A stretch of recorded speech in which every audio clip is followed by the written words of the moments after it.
4월 21일 목요일, 오늘도 행복한 하루, 주님의 십자가의 복음의 삶을 살아가는 귀한 하루 되시기를 축복합니다. 오늘도 찬양으로 함께 시작하겠습니다.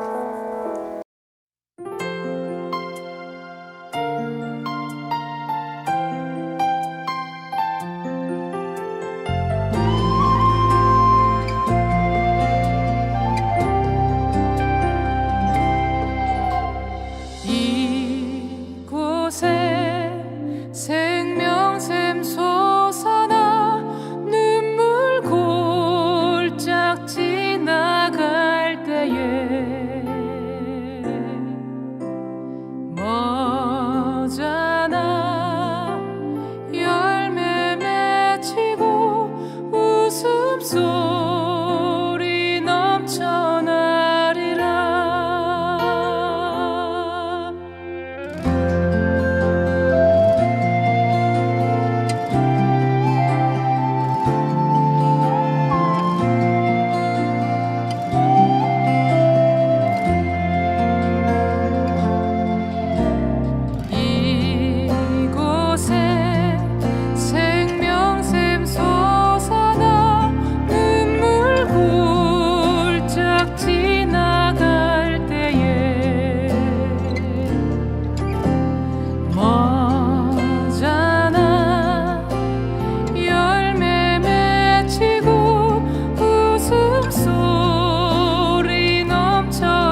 아멘.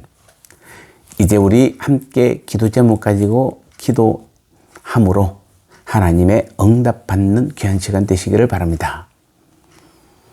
교회 안에서 누군가 나를 책망하면 나를 사랑하시는 주님의 사랑, 주님의 마음인 줄 알고 겸손히 인정하고 받아들이므로 영혼의 생명의 능력을 나타내는 믿음이 되게 하옵소서.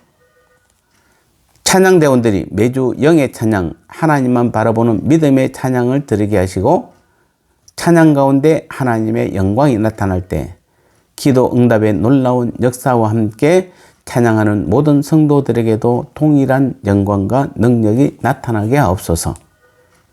오늘도 세계 선교 현장에서 영혼을 구원하고 헌신하고 오직 복음을 전하는 선교사님들과 특별히 우리 교회가 후원하는 선교사님들의 건강과 영혼과 필요를 채워 주옵소서.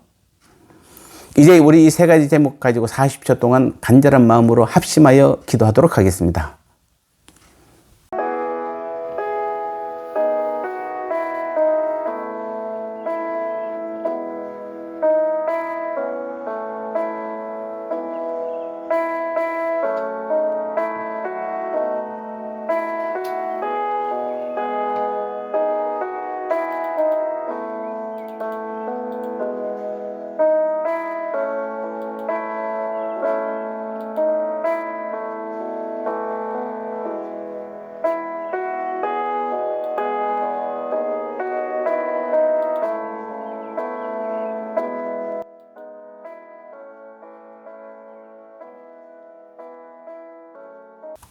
아멘. 이제 오늘 주님 주신 말씀 함께 나누도록 하겠습니다. 오늘 제목은 진실된 책망은 영원한 생명을 준다라는 제목으로 같이 나눠보도록 하겠습니다. 고린도 후서 7장 8절에 그러므로 내가 편지로 너희를 근심하게 한 것을 후회하였으나 지금은 후회하지 아니함은 그 편지가 너희로 잠시만 근심하게 한 줄을 알미라. 아멘. 자, 여기서 8절 후반부에 보면 그 편지가 너희로 잠시만 근심하게 한 줄을 알미라 이렇게 말하고 있습니다.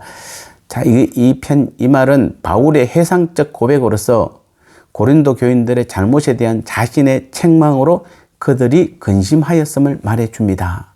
상처를 받았다는 것이죠. 그런데 중요한 것은 그들의 이런 근심이 영원한 것이 아니라 잠시 가졌던 일시적인 감정이었다 이렇게 말하고 있습니다. 바울은 고린도 교회가 여러 부분에서 잘못된 부분이 많았기 때문에 눈물의 편지를 통해서 아마도 어느 부분에서 고린도 교인들을 상당히 책망한 것 같기는 합니다. 자, 우리는 자신의 잘못을 지적받고 거기에 대한 바른 가르침을 받는 것은 절대 달가운 일이 아닙니다.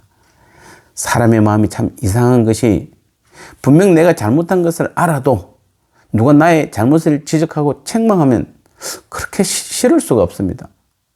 내 실수나 잘못을 인정 안 해서가 아니라 그저 남의 지적이 거슬리고 그로 인해 얼굴이 달아오르고 막 변명하고 싶을 뿐입니다.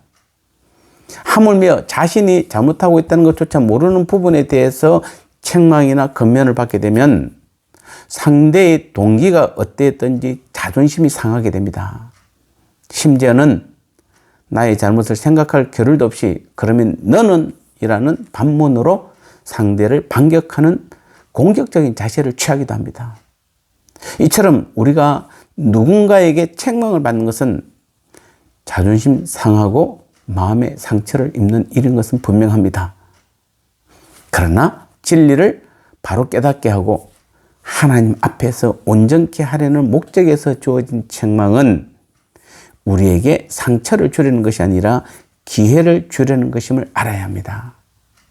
우리가 진실된 책망을 받을 때 중히 생각해야 할 것은 우리의 감정보다는 우리의 연약한 모습에 포인트를 둬야 되는 것입니다. 내 잘못된 모습을 바로 볼 수 있어야 되는 것입니다. 쓴맛으로 고통은 받겠지만 그로 인해 우리가 건강하고 온전케 된다는 것을 인식해야 할 것입니다. 아무리 진실된 의도에서 나온 책망도 책망은 책망입니다. 입에 쓰고 감정이 상하고 근심이 되고 낙담이 됩니다. 그러나 이것은 우리에게는 잠시일 뿐 이는 우리를 하나님께 더욱 가까이 나아가게 하며 보다 온전한 신앙의 모습을 갖추게 할 기회를 주는 것입니다. 즉 진실된 책망은 우리로 진정한 회개를 이루게 하여 영원한 생명을 얻게 하는 다리의 역할을 하는 것입니다. 진실된 책망을 받는 것도 또 하는 것도 결코 자기에게 마이너스나 손해가 되는 것이 아닙니다. 히브리서 3장 13절에서 오직 오늘이라 일컫는 동안에 매일 피차 건면하여 너희 중에 누구든지 죄의 유혹으로부터 강팍해 됨을 면하라 이렇게 말씀하고 있습니다. 책망을 받으면 분명 아프겠지만 그로 인해 온전케 될 자신의 모습을 기대하며 자신을 책망에 비추는 겸손함이 필요한 것입니다. 또 진실된 의도에서 비롯된 책망이라면 최소한 상대가 근심을 할 수 있는 방법까지 반드시 나가야 하는 것입니다. 잠시의 고통과 영원한 생명 중에 어느 것이 더 중요합니까? 정말로 그 영혼을 사랑하고 그로 하여금 죄를 멀리하여 거룩과 성결을 이루기를 원한다면 잠시 근심케 됨을 두려워해서는 안 되는 것입니다. 저도 오랜 목회 생활을 돌아보면 지금도 가끔은 안타까운 분이 있습니다. 그때 차라리 책망할 걸 지금 몇 년이 지나도 여전히 그 모습 그대로 하고 있습니다. 그럼에도 책망하지 못하는 것은 그분이 책망을 받으면 바로 교회를 떠나기 때문입니다.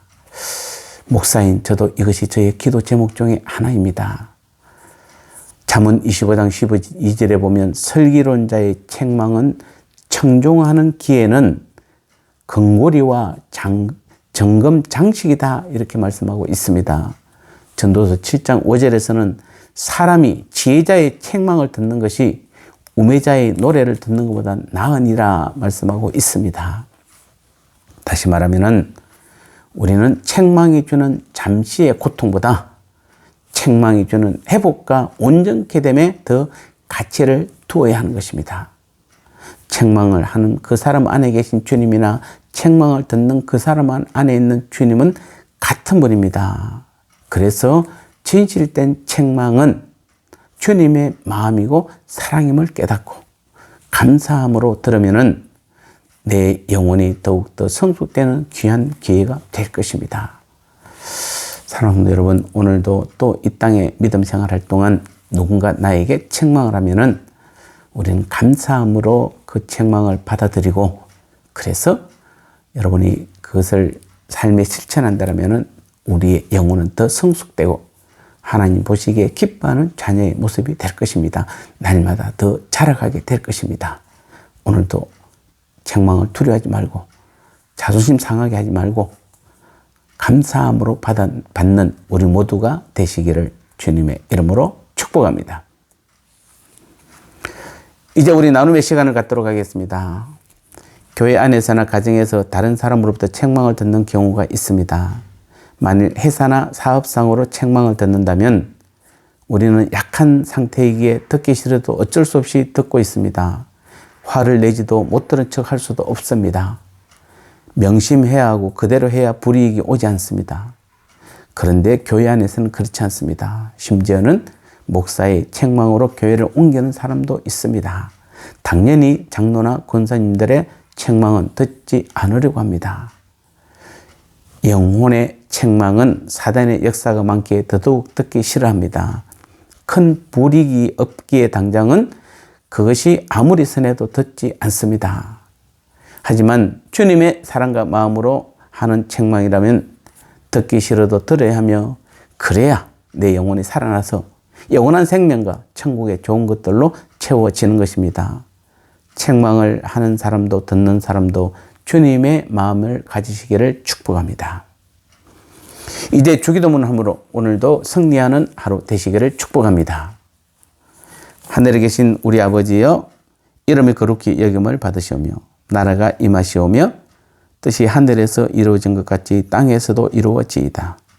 오늘 우리에게 일용할 양식을 주시옵고 우리가 우리에게 죄진 자를 사하여 준 것 같이 우리 죄를 사하여 주시옵고 우리를 시험에 들게 하지 마시옵고 다만 악에서 구하시옵소서. 되게 나라와 권세와 영광이 아버지께 영원히 있사옵나이다. 아멘.